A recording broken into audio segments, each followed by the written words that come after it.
নমস্কার সকলকে। আজকে আমি তোমাদের বলবো এক বিখ্যাত জাহাজ যে টাইটানিক সম্পর্কে। তোমরা জানোই টাইটানিক একটা আটলান্টিক মহাসাগরে ডুবে গিয়েছিল, ঠিক আছে? আইসবার্গের সঙ্গে ধাক্কা লেগে। তো এটা কবে তৈরি হয়েছিল, কী উদ্দেশ্য ছিল, কেমনভাবে ডুবে গেল, ঠিক আছে? কতজন বাঁচলো, কতজন মারা গেল, সেই সমস্ত সম্পর্কে আমি কিন্তু আজকে তোমাদের বলবো। তো এটা 1900 খ্রিস্টাব্দে, মানে 1900 সালে কিন্তু তখন প্রচুর কম্পিটিশন চলছিল। বিভিন্ন কোম্পানিগুলো শিপ বানাচ্ছিল, জাহাজ বানাচ্ছিল, ঠিক আছে? তো তার মধ্যে কে কে বানাচ্ছিল বিগেস্ট, সব থেকে বড়, ফাস্টেস্ট, দ্রুত এবং লাক্সারিয়াস শিপস এগুলো বানাচ্ছিল। তো তাদের মধ্যে কিন্তু টাইটানিক বানানো যে হয়েছিল ওটা লার্জেস্ট, বড় ছিল তখনকার সময়ে, এবং most luxurious ship in the world, মানে বিশ্বের মধ্যে সব থেকে ভিআইপি, মানে লাক্সারিয়াস, বেশ বিলাসবহুল একটা জাহাজ কিন্তু ছিল টাইটানিক তখনকার দিনে, ঠিক আছে? এটা তৈরি শুরু হয় তোমার হচ্ছে 1909 সালে, 31শে মার্চ শুরু হয়, ঠিক আছে? ডিজাইনার ছিলেন হচ্ছে থমাস অ্যান্ড্রুজ, ঠিক আছে? মোটামুটি কস্ট পড়েছিল $1.5 মিলিয়ন।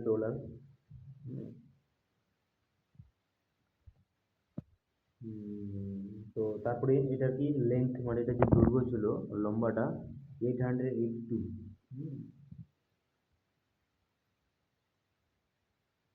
সরি 1.5 মিলিয়ন ইউরো ছিল। তারপরে হচ্ছে লেন্থ ছিল 882 ফিট, এটা হচ্ছে লম্বাটা ছিল, দীর্ঘটা। আর উচ্চতাটা ছিল হচ্ছে, হাইটটা ছিল 175 ফিট, প্রায় 53 মিটার, ঠিক আছে? তো এটা শুরু করেছিল 1912 সালে, 10 এপ্রিল শুরু করেছিল ইংল্যান্ড থেকে, ঠিক আছে?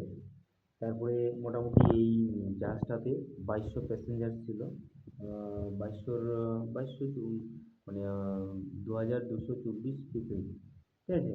তার মধ্যে ক্রু মেম্বার, প্যাসেঞ্জার সব কিছু মিলে। আর first class, second class, third class এরকম করে ভাগ করা ছিল, ঠিক আছে?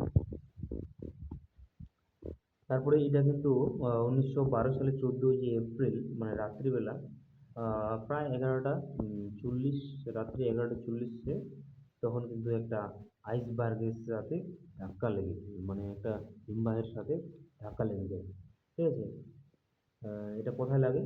মোটামুটি 370 মাইলস নিউ ফাউন্ডল্যান্ড থেকে দূরে, নর্থ আটলান্টিক ওশিনে কিন্তু লেগে যায়, ঠিক আছে?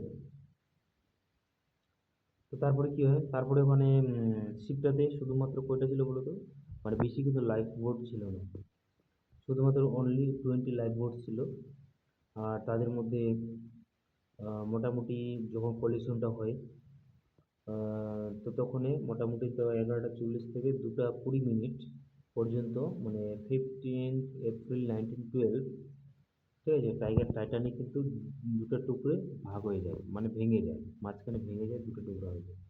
তো রেস্কিউ, তাদেরকে উদ্ধার করার জন্য মোটামুটি 1500 জনেরও বেশি মারা যায়, এবং 700 জন লোককে উদ্ধার করা হয় লাইফ বোটের মাধ্যমে, ঠিক আছে? তো যাই হোক, এই যে এটার যে ধ্বংসাবশেষগুলো রয়েছে, এগুলাকে কিন্তু ডিসকভার করার জন্য অনেক সায়েন্টিস্ট চেষ্টা করছেন। তাদের মধ্যে রড বা ব্যালার্ড, এই যে টাইটানিকের র্যাপসগুলো, মানে ধ্বংসাবশেষগুলো আবিষ্কার করেছেন, যেগুলো মোটামুটি 12,500 ফিট গভীরে রয়েছে আটলান্টিক মহাসাগর, ঠিক আছে?